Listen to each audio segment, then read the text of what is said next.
Nahihirapan ka ba mag-isip kung anong lulutuin mo na naman bukas? Ito naman ay suggest ko sa'yo para makatulog ka ng mahimbing kung anong lulutuin mo naman ulit bukas. Una, pinarito ko yung patatas at carrots, tapos nilagyan ko ng konting asin. Ipiprito ko lang siya hanggang maluto.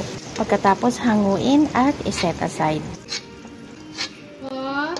Pagkatapos, need ko na maiprito itong bell pepper. Parinito ko lang to saglit. Siguro mga 1 to 2 minutes. Pagkatapos, hanguin din kaagad. At magigisa na tayo ng bawang, sibuyas, kamatis.